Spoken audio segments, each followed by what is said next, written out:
Nightingale, real name Liz, is a 6-star multi-target medic. She's available through both headhunting and recruitment with the tags Top Operator, Ranged, Healing, Support, and Medic. Keep in mind that 6 stars only appear in recruitment when you have the Top Operator tag selected. Otherwise, it will only go up to 5 stars. Nightingale has 1 year of combat experience, most likely coming from her time as a member of the Followers. She stands at 164 centimeters tall, was born on the 4th of May in Kazdel, and is of the Sarkaz race. In her archive files and promotion record, it's noted that Nightingale, despite not doing well with the book and exam side of medicine and learning, was well versed in the practical side of the body and its functions.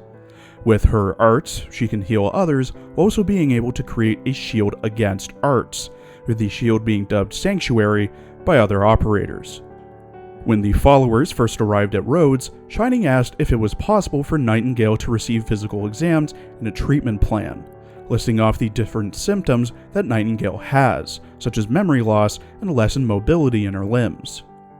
The test results show that, in addition to oropathy, Nightingale's other symptoms worsened her condition.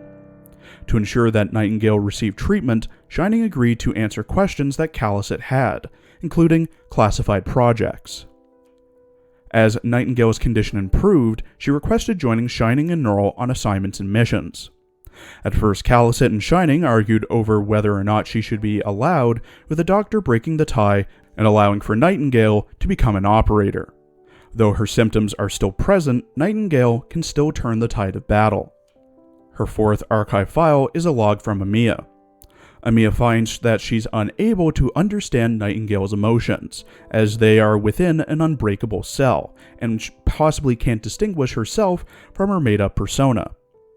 Looking deeper into who Nightingale is can only happen when she chooses herself to leave her own cell. Though Shining believes she rescued Nightingale from her own prison, Nightingale in truth never really left. The promotion record is a mission log from an operator J, not J-A-Y-E, but the letter J. It describes a bird cage appearing out of the blue during a battle and distracting enemies with it. J describes the cage as a cell and could feel the loneliness and fear coming from it. J finishes the log by begging to stop letting Nightingale go on like this. Nightingale is confirmed to be infected.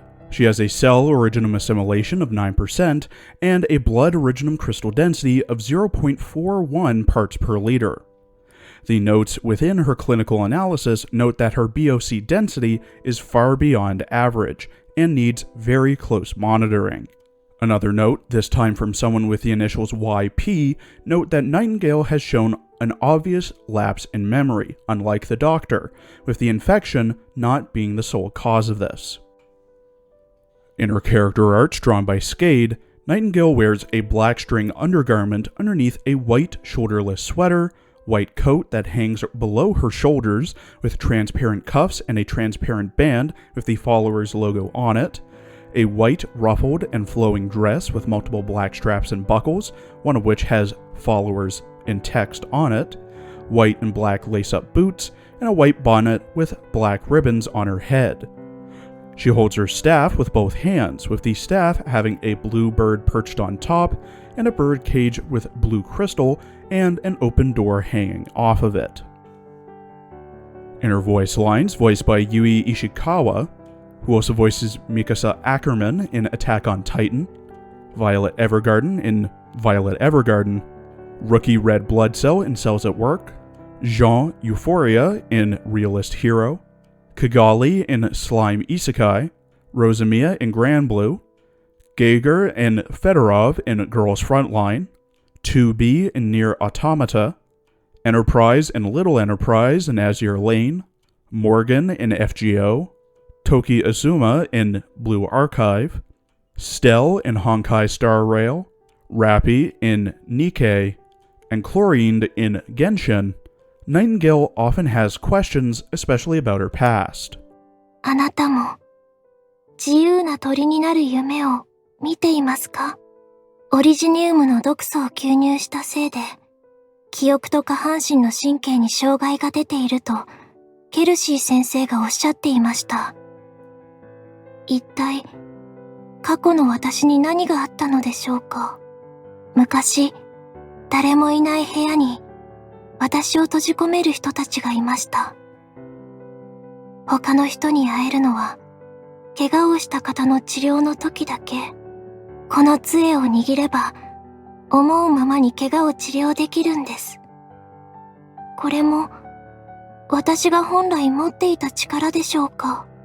シャイニングさんは、私たち魔族が起こした戦争の、その罪を償うべきだと教えてくれました。私を閉じ込めた人たちも、同じことを言っていました。なのに、アーミヤさん。彼女を見ると、懐かしい感じがします。どこかで、会ったことがあるのでしょうか。私には、断片的な記憶しかありません。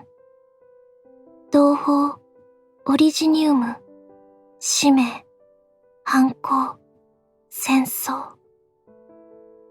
どうして、その中に、あなたの姿が見えるのでしょうか。私がなぜこのようになったのか。なぜこのようにならなくてはいけなかったのか。ドクター、その答えを探してくれますか？ At E2 level 90 with max trust, potential, and module, Nightingale has 1,705 HP, 485 attack, 169 defense, 20 resistance, a 66-second redeploy time, 16 DP cost, and has an attack speed of 2.85 seconds. Her range is the standard range of an AoE/multi-target medic, that being the surrounding 8 tiles with the 2x3 grid in front of her. At max trust, she gets plus 70 attack. At max pot, she gets minus 2 DP, minus 4 seconds to redeploy, plus 10 resistance, and a buff to her first talent. Her first talent, White Fiend's Protection, at E2 Pot 4, gives plus 19 resistance to allies within Nightingale's range. Her second talent, Fleeting Phantom, allows Nightingale to summon phantoms. Phantoms cannot attack or block enemies, but have 75 resistance and a 30% chance to dodge physical attacks. They are more likely to be targeted by enemies by having a higher taunt, and lose 3% of their max HP per second, lasting about 33 seconds before disappearing if they're not attacked. Nightingale has one base skill, which is upgraded when she reaches E2. Her base skill, Inspiration, is upgraded to Lady of the Lamp at E2. When Nightingale is assigned to a dorm, she restores plus 0.2 morale per hour to all other ops in the same dorm as her. The strongest effect of this type takes place. Nightingale's first skill, Healing Up Gamma, gains SP over time and is manually triggered, starting with 20 SP and lasting for 30 seconds at all levels. Level 7 needs 32 SP to proc, while M3 needs 30. At level 7, Nightingale gets plus 70% attack. At M3, it's plus 90%. This raises Nightingale's attack to 825 at level 7 and 922 at M3. Her second skill, Arch Shield, gains SP over time and is automatically triggered. All levels start with 0 SP, with level 7 needing 10 SP to proc and M3 needing 8. At level 7, the next heal Nightingale does grants all targets a barrier that lasts for 4 seconds. The barrier can absorb arts damage equal to 60% of Nightingale's attack, which is 291, and increases the target's resistance by plus 15. This can store 2 charges. At M3, the barrier lasts for 5 seconds, absorbs 90% of Nightingale's attack, which is 437, and increases the target's resistance by plus 20. This can store 3 charges. Her third skill, Sanctuary, gains SP over time and is manually triggered, lasting for 60 seconds at all levels. All levels need 120 SP to proc, with level 7 starting with 110, while M3 starts with 115. At level 7, Nightingale's range expands. She gets plus 50% attack, and all allies in her range get plus 10% resistance and 20% arts dodge. At M3, it's plus 80% attack and plus 150% resistance and 25% arts dodge to all allies in range. This raises her attack to 728 at level 7 and 873 at M3.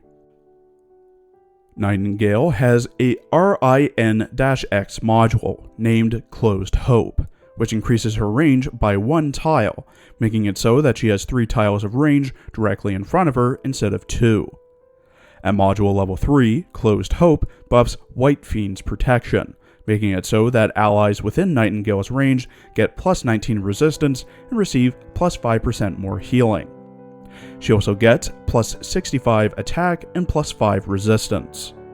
To unlock and max out her module, you must have Nightingale at E2 level 60, have 100% trust with her, during battles summon a total of 10 phantoms with Nightingale, 3 stars stage 3-6 using your own Nightingale. She must use her S2 Art Shield 10 times, have 12 module data blocks, 60 data patching strips, 20 data patching devices, 2 crystalline electronic units, 3 polymerization preparations, 4 bipolar nanoflakes, and 300,000 LMD. Nightingale is similar, yet also the antithesis of Shining, but in a good way. Her archetype allows her to heal up to 3 allies at once, 4 if she eventually gets an RIN-Y module. Her first talent buffs the resistance of allies in her range, while the second gives her a summon to bait enemy attacks, such as bomb drones or those guys with rocket launchers. Her S1 boosts her attack, allowing for more healing. S2, which you'll be using a ton along with her S3, is like Shining's S2 but gives arts protection instead of physical, and her S3 gives massive range while boosting resistance, giving arts dodge, lasts a full minute, and gives a big boost to her attack and healing. There's also her module, which is it's decent and gives plus 5% more healing at module level 3. And she's similar to Shining in her downsides as well. While arts protection is nice against casters and other enemies who deal arts damage, allies in her range who get attacked by an enemy who deals physical damage or true damage will take the full brunt of that damage as Nightingale doesn't protect against it. Her S3, while good and long-lasting, takes twice as long to become available again, meaning you'll be waiting roughly 2 minutes, without doubling the speed of the game, to get enough SP to proc it again. Overall, when you get Nightingale, you should 100% raise and level her. Get her S2 and S3 to M3 as quickly as possible. She and Shining are going to be some of your mainstay medic operators throughout the game, as both Nightingale and Shining complement each other as well, as Shining protects allies against physical, while Nightingale protects against arts. Thank you for watching. Please follow my Twitter for updates, and please check out my other Azure Lane and Girls Frontline videos as well. There will be a teaser out tomorrow for next week's character summaries.